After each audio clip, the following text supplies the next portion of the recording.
Bonjour à tous et bienvenue dans cette nouvelle vidéo, j'espère que vous allez bien et que vous êtes en forme. Comme vous avez pu le voir dans le titre de cette vidéo, on se retrouve pour un nouvel épisode concernant la série 30 jours pour devenir un trader rentable. J'espère que vous êtes prêts à prendre des notes. On passe tout de suite sur l'ordinateur, c'est parti. Alors en ce qui concerne la vidéo du jour, eh bien, on va voir ensemble comment j'ai fait personnellement pour être un trader rentable après plusieurs années. Donc l'idée pour moi, c'est vraiment de vous expliquer les choses étape par étape pour que vous puissiez naturellement vous en inspirer. Alors la première chose à comprendre, c'est que pour être rentable sur les marchés, il faudra bien sûr prendre son temps et être discipliné. Dans la mesure où on n'arrête pas le trading et qu'on continue bien, constamment à se former, à un moment donné, on sera rentable. Mais je vais vous expliquer donc dans cette vidéo quelques astuces pour vous aider à accélérer un petit peu tout ce processus. Alors pour la faire simple, aujourd'hui, si on est sur les marchés et qu'on est rentable, c'est qu'on a trouvé une stratégie de trading et c'est qu'on a un plan de trading. Ensuite, par rapport à ça, on aura tout simplement la bonne psychologie sur les marchés, une bonne approche, et c'est que comme ça qu'on pourrait être rentable sur le long terme. Qu'on soit bien d'accord, aujourd'hui, ça ne nous intéresse pas de générer 5 000 euros, 10 000 euros sur un mois si le reste de l'année, on est perdant et qu'on est en négatif. Aujourd'hui, l'idée pour nous, c'est vraiment d'avoir des résultats qui sont stables, sur lesquels on peut vraiment se baser et se projeter sur le long terme. Et c'est que comme ça qu'on va déterminer si on est un trader rentable ou non. Donc pour les personnes qui ne savent pas, moi ça fait bientôt 5 ans que je suis rentable. Donc c'est quelque chose qui a pris du temps au début. J'ai mis quasiment 2 ans à être rentable, mais c'est malheureusement parce que j'ai pu commettre pas mal d'erreurs. Ok. Donc on va tout de suite commencer la vidéo. Alors bien sûr, le trading est un réel métier, donc il faut se former. Là, je pars du principe que voilà, vous êtes déjà en train de vous former. Vous êtes en train d'acquérir des connaissances, des compétences et que actuellement vous êtes peut-être en train de trouver soit une stratégie, soit de créer une stratégie. Et du coup, naturellement, vous avez différentes règles à respecter. Tout d'abord, on va commencer par la stratégie. Moi, personnellement, au début, j'étais un peu perdu. J'ai testé énormément de stratégies. En général, je pense que 80-90% des stratégies ne fonctionnent pas. En tout cas, sur le long terme, elles ne sont pas rentables. Et c'est ce qui m'a un petit peu, moi, porté défaut. J'ai testé tout ce qui est support, résistance, les figures chartistes, un petit peu comme tout le monde. Donc, en bref, j'ai vraiment fait en sorte quand même à la fin de me consacrer à quelque chose qui me correspond vraiment. Quand je suis sur les graphiques, en fait, j'aime bien comprendre ce qui se passe. Si je suis sur les graphiques et que je comprends pas tout, j'arrive pas à vraiment être investi dans ce que je fais. Donc vraiment, j'ai essayé de regarder un petit peu au niveau des concepts, au niveau des stratégies, ce qui me parlait le plus. Et je suis tombé donc sur du SMC. Smart Money Concept et un petit peu sur du ICT pour les personnes qui connaissent. Et selon moi, c'était quelque chose qui était assez intéressant et j'ai vraiment commencé à creuser là-dessus. Donc, quand on parle de stratégie, on parle aussi donc du style de trading que vous allez faire. Est-ce que vous êtes sur du court terme, du moyen terme, du long terme? Et c'est par rapport à ça que vous allez donc tout simplement bien vous lancer et commencer donc à prendre vos positions, etc. Ensuite, ce que j'ai fait, c'est que j'ai regardé le marché sur lequel j'étais le plus à l'aise. Tout au début, j'avais commencé par la crypto-monnaie, ça s'était pas bien passé, j'avais perdu pas mal d'argent, donc j'en gardais pas forcément un bon souvenir et j'avais un peu de mal à trader ça. Ensuite, j'étais passé sur le gold, c'est un marché qui est très volatile, assez compliqué à gérer, surtout au début. Et à la fin, je me suis retrouvé sur le forex et là, du coup, ça va faire plus de 5 ans que je suis que sur le forex. Et c'est ce qui me correspond personnellement. J'ai l'impression que le marché est un peu plus simple à trader. Après, c'est peut-être personnel, mais en tout cas, c'est très important de tester différents marchés jusqu'à trouver celui qui vous correspond. Ok, donc ça, c'est vraiment voilà, dans la stratégie. Ensuite, au niveau du concept, c'est ce que j'ai pu vous expliquer. Il faut vraiment que ça vous paraisse logique. Quand vous tradez sur les marchés, que vous prenez des positions, vous devez comprendre pourquoi vous prenez la position et il faut que ça vous semble logique. Ok, en tout cas, moi, c'est un petit peu comme ça que j'ai abordé le sujet. Ensuite, il faut vraiment comprendre tout ce qui se passe sur les marchés. Si aujourd'hui, il y a des mouvements que vous ne comprenez pas, ça va être compliqué de se projeter là-dessus. L'idée, c'est vraiment de pouvoir interpréter tout ce qui se passe sur les graphiques à travers les bougies. Et voilà. Ensuite, on va tout simplement décider donc de trader avec ou sans indicateur. Alors, vous pouvez trader avec, vous pouvez trader sans. C'est vraiment en fonction de chacun. Moi, j'avais commencé avec des indicateurs, tout ce qui est RSI, les moyennes mobiles et tout ça. Honnêtement, c'est pas forcément un truc que je vais vous recommander. Après, encore une fois, tout dépendra de votre stratégie. Moi, à l'heure actuelle, je fais vraiment tout à l'œil. J'ai plus besoin d'indicateurs. Donc, je peux en rajouter de temps en temps pour, par exemple, délimiter les sessions, la session asiatique, session de Londres, New York, etc. Mais sinon, de manière générale, toutes mes analyses, moi, je les fais à l'œil. J'ai vraiment appris comme ça. Et c'est un petit peu ce que je vais vous recommander. Ensuite, on va commencer à tester au début sur un compte en démo. Puis, on passera du coup en réel. Moi, j'ai fait cette erreur de commencer directement sur les marchés en réel. Parce qu'à l'époque, on me disait que le seul moyen de travailler notre psychologie, c'est de se lancer directement sur un compte réel. Et le problème, c'est que j'ai perdu pas mal d'argent. Donc je pense sincèrement que ce n'était pas une bonne idée et qu'il est toujours préférable de commencer sur un compte démo, de tester votre stratégie. Et une fois que vous avez des résultats, que ça commence à être intéressant, vous pouvez passer sur les marchés en réel et voir un petit peu ce que ça donne au niveau de la psychologie. Mais en fait, si d'entrée de jeu, vous n'avez pas forcément de stratégie ou de plan, il n'y a aucun intérêt à passer directement sur un compte réel. Vraiment, c'est comme si vous allez à la guerre et que vous n'êtes pas armé. Vous n'avez aucune chance de survivre, ok? Donc commencez sur un compte démo, faites les choses correctement, et après vous passez sur un compte réel. Ensuite, ce que j'ai pu faire moi, c'est de tester à chaque fois que je trouvais une stratégie sur plusieurs années. Alors ça, j'en avais parlé déjà dans une vidéo et on m'avait dit mais attends, je comprends pas, tu nous as dit que ça faisait quelques années que tu étais sur les marchés, là tu te retrouves à faire des backtesting sur 10 ans, sur 15 ans, sur 20 ans, comment c'est possible? Tout simplement parce qu'en fait, j'utilisais moi TradingView et encore aujourd'hui, je l'utilise toujours, donc c'est une application sur laquelle tu peux donc consulter un petit peu les graphiques et voir un peu ce qui s'est passé sur les dernières années.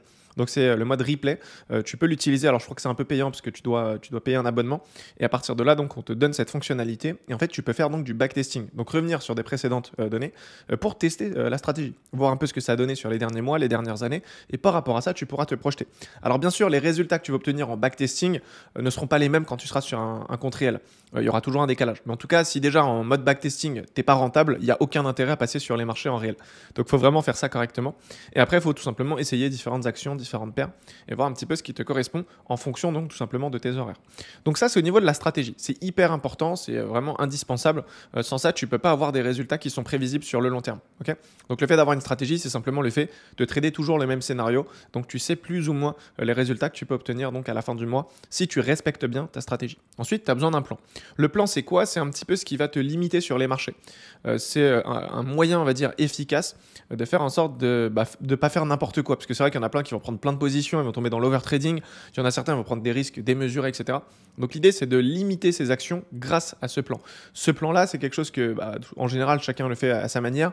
C'est par rapport au risque que tu veux prendre sur les marchés, c'est par rapport au nombre de trades que tu vas prendre par rapport à la stratégie. Donc le plan, je pense que c'est quand même un truc qui est assez personnel. Donc même si vous en trouvez des déjà faits sur Internet, vous pouvez les modifier un petit peu à votre sauce. Et ensuite, ça va dépendre donc des horaires. Si vous tradez le matin, vous tradez l'après-midi, le soir. Ça, c'est vraiment des tests que vous allez faire et voir un petit peu ce que ça donne au niveau des résultats. Moi, en tout cas, quand j'avais ma stratégie, donc une fois qu'elle commençait à être intéressante, je la testais en fait sur différents horaires. Donc je testais le matin la session de Londres, après je testais sur la session de New York, après le soir je testais sur la session asiatique et je regardais en fait un petit peu les résultats que je pouvais obtenir et par rapport à ça je pouvais déterminer la session la plus intéressante. Ok, donc là en fait pour être rentable, le premier truc que vous devez vous comprendre, c'est qu'il faut tout noter. Tout ce que vous allez faire sur les marchés, il faut noter. C'est ce qu'on appelle le journal de trading et c'est vraiment un truc qui est indispensable. Sans le journal, vous ne pouvez pas interpréter les résultats et vous ne pouvez pas vous améliorer. Donc au début, la stratégie, elle ne sera pas forcément rentable, c'est quasiment sûr. Par contre, avec le temps, vous allez pouvoir la peaufiner et faire en sorte qu'elle devienne rentable en pouvant, en ajustant en fait tout simplement ce qui pose problème. Donc le plan, c'est un truc qui va venir compléter votre stratégie. Vous pouvez avoir une stratégie. Si vous n'avez pas de plan, vous ne pouvez pas être rentable sur le long terme. Si vous avez un plan qui est solide, mais vous n'avez pas de stratégie, c'est pareil, vous ne pouvez pas être rentable. Il faut vraiment les deux. C'est ça en fait qui est important et c'est pour ça que beaucoup ne sont pas rentables. C'est parce qu'en général, il leur manque soit le plan, soit la stratégie. Ok, c'est vraiment comme ça que ça fonctionne. Après, dans le plan, on peut également mettre un petit peu notre style de management. Donc, est-ce qu'on est sur un management qui est agressif, conservateur, etc. Tout dépendra de votre psychologie. Ensuite, juste là, j'ai pu mettre avoir la bonne psychologie. Ça, c'est quelque chose qui est compliqué parce que le trading, qu'on se le dise, c'est pas quelque chose qu'on a l'habitude de faire. En tout cas, voilà, de trader avec de l'argent, de mettre en jeu de l'argent, c'est pas quelque chose auquel on est habitué en tant qu'être humain. Et c'est compliqué d'ailleurs à s'y habituer. Donc au début, c'est normal qu'au niveau de la psychologie, on ait quelques lacunes. Donc moi, la première chose qui a fait que j'ai vraiment passé un niveau supérieur, c'était le fait de tout simplement arrêter de voir ça en euros. Donc quand j'avais mon compte de trading, j'avais arrêté de calculer ça en euros. Donc si je perdais de l'argent, je ne calculais pas ça en euros, mais vraiment en pourcentage. Alors je sais que ça peut paraître bidon parce que tout le monde en parle sur les réseaux, mais je vous jure qu'au niveau du mindset, sur le long terme, ça joue vraiment beaucoup. Donc essayez de voir ça en pourcentage. C'est plus simple de dire j'ai perdu 1% plutôt que de dire j'ai perdu 1000 euros. Ok, c'est vraiment comme ça qu'il faut le voir. Et c'est pareil pour les profits. Quand tu fais, je sais pas, 2000 euros de profit, donc voilà, peut-être tu es sur propre firme, tu as fait 2000 euros de profit, c'est vrai que tu peux quand même te sentir un peu poussé des ailes. Par contre, si tu dis à quelqu'un j'ai gagné 2%, il va trouver ça ridicule, tu vois. Donc c'est vraiment ça en fait qu'il faut mettre en place et c'est ce qui fait la différence. Ensuite, ne pas courir après l'argent mais après le setup. C'est vrai qu'au début, quand on commence le trading, on va directement faire de l'argent et c'est un petit peu le problème. En général, ce que tu dois comprendre, c'est que c'est pas en courant derrière l'argent que tu feras de l'argent. C'est en courant derrière le meilleur setup que tu feras de l'argent. Et dans la mesure où tu as ce déclic, tu auras forcément des résultats. Tu ne seras plus sur les marchés pour faire de l'argent, tu seras simplement là pour identifier les bonnes opportunités. Et naturellement, si tu prends des bonnes opportunités, tu feras de meilleurs profits. En tout cas, tu auras des meilleurs résultats. Ensuite, trader, c'est pas trader. Ça, c'est vraiment une phrase au début, je me disais, c'est complètement bidon, c'est pas vrai, etc. Cette phrase est réelle si tu es déjà un trader rentable. Si aujourd'hui tu es dans le processus et que tu es en train de te former, ce que je t'invite à faire, c'est de prendre un maximum de positions. Vraiment trade au maximum. De toute façon, tu es sur un compte démo, donc c'est pas grave. Tu peux même faire de l'overtrading, c'est pas le problème. L'idée, c'est qu'au début, tu as besoin de prendre des positions pour commencer à gagner en confiance sur ta stratégie.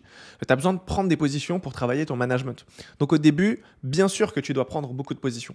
Par contre, quand tu commences à être assez stable au niveau de tes émotions, que tu commences à avoir des bons résultats et que tu passes sur les marchés en réel, tu vas devoir limiter tes actions. Parce que si tu commences à continuer à trader encore et encore, tu seras trop exposé au risque. Ton objectif, c'est de réduire le nombre de trades et de faire en sorte donc de limiter tes positions. Moins tu trades et mieux tu te portes. Okay, c'est ce que j'avais pu mettre en dessous. Il ne faut pas risquer plus pour gagner plus. Bien au contraire. En général, si tu risques plus, tu perds plus. Okay, au niveau de la psychologie, on a du mal vraiment à tenir. Et sur le long terme, c'est comme ça que ça termine. Donc trader moins pour gagner plus, c'est vraiment quelque chose qui est réel, même si au début j'avais du mal à croire à tout ça. Si je ne gagne pas assez, c'est simplement à cause de mon capital.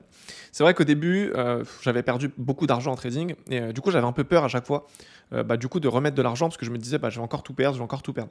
Le truc, c'est qu'à un moment donné, j'avais ma stratégie, j'avais mon plan, je commençais à être bien rentable, et j'étais pas encore passé sur des propres firmes, j'étais encore sur mon capital. Et du coup, j'avais pas grand chose à l'époque, je crois que j'avais genre 500 euros ou 300 euros, un truc comme ça. Et le problème, c'est que ma stratégie était rentable, donc je faisais des profits quasiment tous les mois. Par contre, ça représentait rien du tout. Genre en termes de profit, c'était vraiment des miettes. Et du coup, ça me décourageait un petit peu et je me disais, ok, c'est peut-être la stratégie qui est mauvaise. Mais en fait, non, la stratégie n'était pas mauvaise. La stratégie était bonne. C'est juste que mon capital était trop faible. Donc, je vous donne un exemple, mais si j'ai 500 euros et que je fais 10% à la fin du mois, c'est énorme. C'est genre exceptionnel. Si tu as une stratégie qui fait 10%, c'est énorme. Donc, le problème, c'est pas ta stratégie, c'est ton capital. Parce qu'aujourd'hui, si tu n'avais pas 500 euros, mais que par exemple, tu avais, je sais pas, 50 000 et que tu étais sur une propre firme, 10%, c'est énorme. Tu vois, ça te fait largement de quoi vivre. Donc, en fait, le problème, il est là. Il faut prendre du recul et comprendre un petit peu d'où vient le problème. Et en général, vous allez voir que le problème ne vient pas de la stratégie, mais ça vient de votre capital. Parce que rares sont les personnes qui peuvent mettre beaucoup d'argent sur les marchés pour le trader. Donc, en général, c'est pour ça que moi, je vous recommande de passer par une propre firme au début pour tout simplement voir un petit peu ce que ça peut donner en termes de résultats. Ok ? Ensuite, accepter la perte dans la mesure où ça fait partie de mon plan. Ça, c'est pareil. Au début, j'avais franchement pas mal de soucis à ce niveau-là, au niveau de mon ego. En fait, j'avais du mal à encaisser les pertes. Genre, je me disais, ok, je me suis posé, j'ai fait toute l'analyse et je me suis trompé. J'avais du mal à l'accepter. Et en fait, c'est au moment où j'ai commencé à accepter les pertes que vraiment j'ai évolué dans mon trading. J'ai juste compris que perdre en fait sur une position, donc prendre un stop loss, c'était pas si grave si ça respectait mon plan. Parce que si ça respecte mon plan, je sais que sur le long terme, en termes de probabilité, même si j'enchaîne des pertes, je serai toujours rentable. Donc ce qu'il faut comprendre, c'est que accepter la perte c'est une chose, mais la maîtriser c'en est une autre. Ça veut dire que si tu prends une perte, fais en sorte que tu perdes pas beaucoup. Donc si par exemple tu as fait une journée où tu as fait un TP, tu as fait 500 euros de profit et que tu as fait un SL, faut que le SL représente à la limite 50 euros ou 100 euros. Faut vraiment pas que ce soit quelque chose qui impacte ta psychologie ou impacte vraiment tes résultats. En général, si tu fais par exemple 3-4 pertes et que tu fais un gain, tu es censé être à break-even. Tu n'es pas censé être en perte. Okay, c'est un truc qu'il faut comprendre. C'est que même si on fait plus de pertes que de gains, on sera quand même rentable si on a une bonne stratégie, un bon plan et qu'on respecte ça. Alors attention, ici, je ne parle pas des personnes qui vont tomber dans l'overtrading et qui vont se retrouver à trader n'importe quoi. Non, si tu prends une perte, c'est parce que ça faisait partie de ton plan. En fait, ce qu'il faut comprendre, c'est que tu ne peux pas avoir de stratégie 100% gagnante. Tu feras toujours des pertes. Il faut juste l'accepter et le maîtriser. Et c'est dans la mesure où tu vas commencer à accepter ça que bizarrement tu feras moins de pertes. Et je vous jure que c'est réel. C'est comme ça en tout cas que moi je l'ai ressenti. Okay, donc après, ce qu'il faut comprendre, c'est aussi le fait de ne pas avoir peur donc de faire des stop loss. C'est vrai qu'au début, ma mission en fait sur les marchés, c'était limite d'éviter les stop loss. Genre j'en avais tellement peur, je voulais pas du tout perdre d'argent. Et j'ai l'impression que plus tu as peur d'un truc et plus ça arrive. Donc plus tu as peur de faire un stop loss et plus tu vas en faire. Par contre, si tu commences à te décrocher de ça et que tu te dis écoute, c'est pas grave, si je fais un stop loss, ça fait partie du trading. Bizarrement, t'en fais moins. Je sais pas pourquoi, j'arrive pas à l'expliquer, mais je vous jure que c'est vrai. Peut-être qu'il y en a certains qui ont vécu le même truc. Mais en tout cas, c'est vraiment réel. Faut arrêter d'avoir peur de faire des stop loss.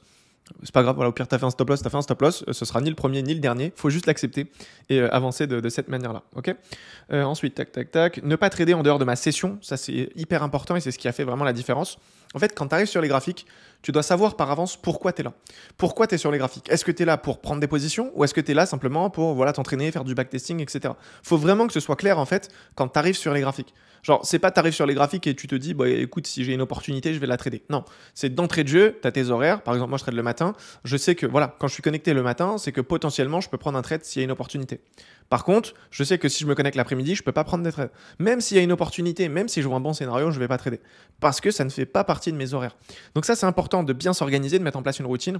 Et comme ça, quand tu arrives sur les graphiques, tu sais exactement pourquoi. Est-ce que tu es là pour t'entraîner? Est-ce que tu es là pour prendre des notes? Ou est-ce que tu es là pour prendre des positions? Et c'est vraiment ce qui fait toute la différence. Et après, bien sûr, c'est le fait de respecter la stratégie et son plan à la lettre. Le fait de respecter la stratégie et le plan, ça va te donner une certaine confiance, surtout quand tu commences à avoir tes premiers résultats. Donc si tu es plus confiant, forcément tu seras apte à prendre des meilleures décisions, et si tu prends des meilleures décisions, tu auras des meilleurs résultats. Ok, c'est vraiment ce qu'il faut comprendre. Donc je vous ai fait un petit dessin ici. Donc trader par rentable, c'est voilà, au début, tu vas commencer à acquérir des connaissances, des compétences, tu vas te former. Ensuite, tu vas passer sur un compte démo, tu vas commencer à tester ta stratégie et ton plan. Une fois que tu commences à avoir des résultats et que c'est plutôt intéressant, tu vas commencer donc tout simplement à trader sur les marchés en réel, mais avec un compte démo. Et à partir de là, par rapport aux résultats que tu vas obtenir, tu vas tout prendre en note dans un journal de trading. Donc tu vas noter à chaque fois tes entrées, tes sorties, les profits, les pertes, etc. Et par rapport à ça, tu pourras donc toi ajuster un petit peu ce qu'il faut au niveau de la stratégie et du plan. Ensuite, tu pourras voir aussi au niveau du management ce qui a pu poser défaut, l'améliorer, et à partir de là, tu pourras passer sur les marchés en réel. Ok, en tout cas, il faut vraiment faire les choses étape par étape. En général, les personnes qui ne seront pas rentables en trading, c'est les personnes qui vont aller trop vite. C'est les personnes qui vont brûler les étapes. Donc si je peux vous donner un conseil, c'est juste de prendre le temps. C'est un métier, c'est normal que ça soit un peu long, mais derrière, une fois qu'on commence à avoir les premiers résultats, c'est tellement satisfaisant que on comprend en fait pourquoi c'était un chemin aussi long. Aujourd'hui, je trade en moyenne 1 heure, 1 heure et demie par jour, et ça me permet largement d'en vivre. Donc c'est vrai qu'en termes de métier, il y a quasiment aucun métier qui propose ça, de consacrer 1 heure ou 1 heure et demie par jour et de faire donc des revenus aussi conséquents, ok, qu'on se le dise honnêtement. Donc voilà, je pense que j'ai pu faire le tour du sujet. Si certaines personnes veulent peut-être passer à un niveau supérieur dans leur trading, eh bien n'hésitez pas à cliquer sur le premier lien en bas de cette vidéo, car pour cette occasion, j'ai pu réaliser une masterclass totalement gratuite dans laquelle vous allez retrouver énormément de valeur. Donc je suis persuadé que ça pourra vous aider. Et si certains veulent être accompagnés sur les marchés, eh bien c'est pareil, vous pouvez regarder dans la description. Vous pouvez en fait réserver un appel avec moi ou un membre de mon équipe pour en discuter. On verra un petit peu votre profil, on verra aussi vos objectifs, et par rapport à ça, on vous dira honnêtement si on peut vous accompagner. Ok, donc je ne vais pas faire durer la vidéo plus longtemps. J'espère que celle-ci vous aura plu. Quant à moi, je vous dis donc à demain 18 h pour une nouvelle vidéo. D'ici là, prenez soin de vous. C'était Pierre. Ciao.